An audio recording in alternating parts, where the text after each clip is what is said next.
In Chapter 7, we have been talking all about quadrilaterals, our four-sided polygons, and until this point we have lived over here on this side of the hierarchy. So we have been talking all about parallelograms and then the three types of special parallelograms. Today we're going to shift gears. So if you remember, we talked about things flow down the hierarchy. So everything that was true about parallelograms was true about the rhombus, the rectangle, and then everything flowed down to the square. But what we're going to talk about today is not a part of this portion of our hierarchy. It's going to have an entirely separate area over here of non-parallelograms. So the things that were true about the parallelograms, those 5 properties that where we drew our hand and labeled all of those things are not true about non-parallelograms. So you have to take the items that we've already learned and place those aside temporarily. So we're going to have 2 lessons about non-parallelograms. Today's lesson will be about the trapezoid, and there is also a special type of trapezoid that branches off of that. So all of the properties of the trapezoid will flow down into the isosceles trapezoid as well. And then tomorrow in our lesson we'll talk about the other non-parallelogram that has a lot of its own properties as well. So let's focus on the trapezoid. What is a trapezoid?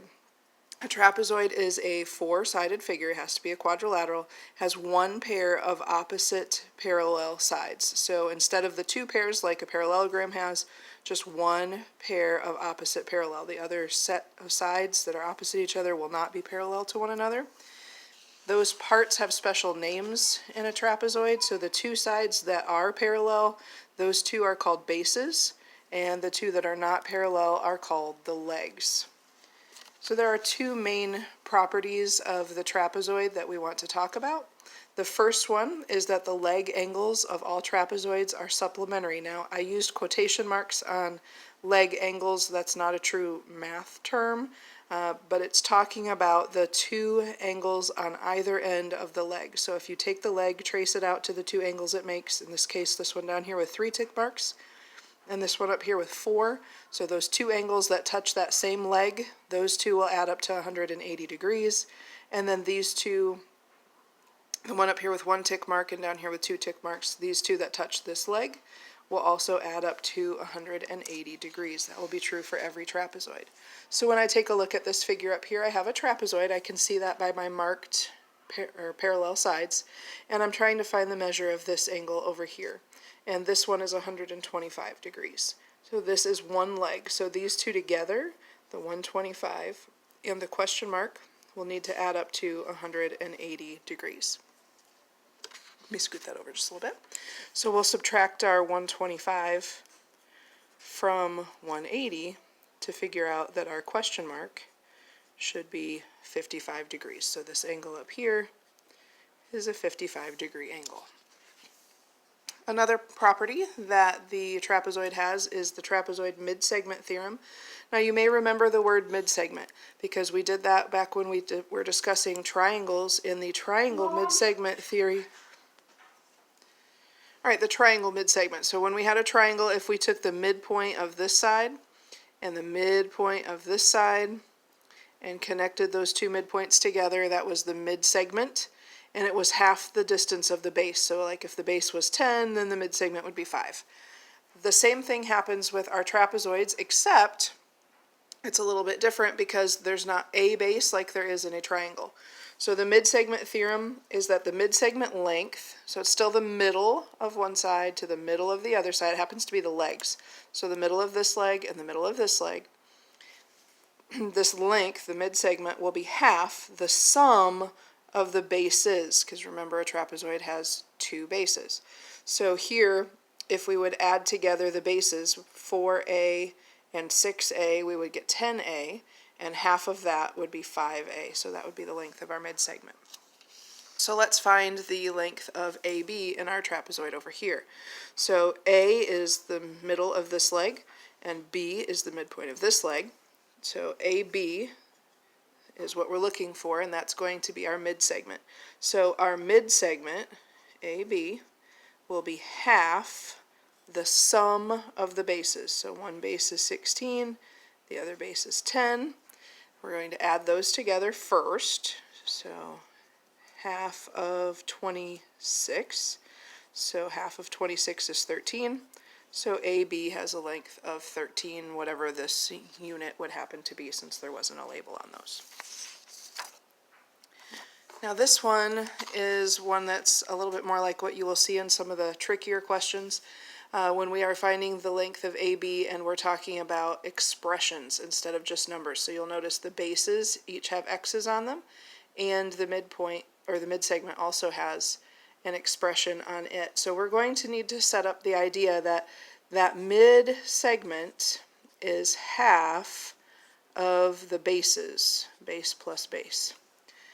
So I'm going to set that up as a formula. I already have it all worked out for us, so we can just kind of glance over here. We have the mid-segment is half of the base plus the base.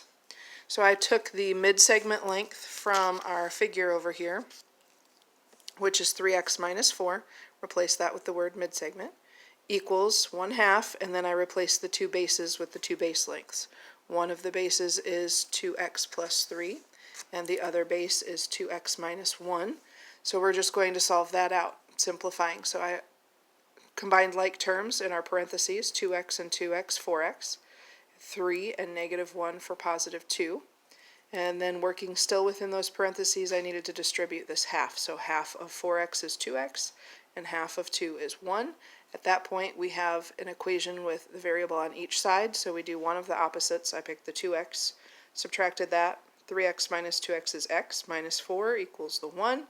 Add the 4 over, and we get x equals 5, but that wasn't the answer. The question asked us to find AB. So AB is 3x minus 4, according to the diagram. And we know now that x is 5. So 3 times 5 is 15. 15 minus 4 is 11. So the length of AB in this case would be 11. Now if you wanted to double check and make sure that that was right, remember x is 5. So 2 times 5 would be 10. 10 minus 1 would be 9. And the other base, 2 times 5 would be 10. 10 plus 3 is 13.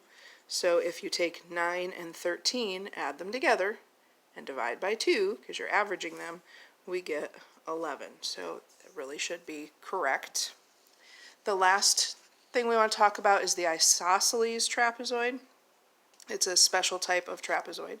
Our isosceles trapezoid still has one pair of opposite sides that are parallel. But if you remember from isosceles triangles, two of the sides were the same length. That's what happens in an isosceles trapezoid. Two of the sides are the same length. It means the legs have to be the same. We know our parallel sides can't be the same, or it would end up making a parallelogram. So it has to be the legs that are the same size or are congruent to one another. The isosceles trapezoid has a couple of properties of its own. One of them is that the base angles are congruent. So remember, the parallel sides are called the bases. So if you take one base and you go out to the angles it touches, in this case bottom left and bottom right, those two angles are going to be congruent to one another. The same thing happens up here at the top base. This is still a base, so if we follow it out to the angles it touches, top left, top right, those two are base angles and they will be congruent to one another.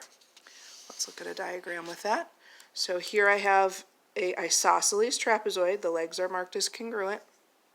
This angle is 72 degrees, and the question is, what is the measure of this angle? Well, this is a base along the bottom, so the angles it touches, the 72 over here and the question mark over here, are going to be congruent. So this angle would measure 72 degrees.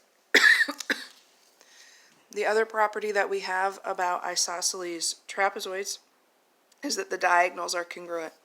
So remember, a diagonal goes from one corner to another vertex, but not the ones right next to it. So DB and AC are the two diagonals, and they will be the same length as one another.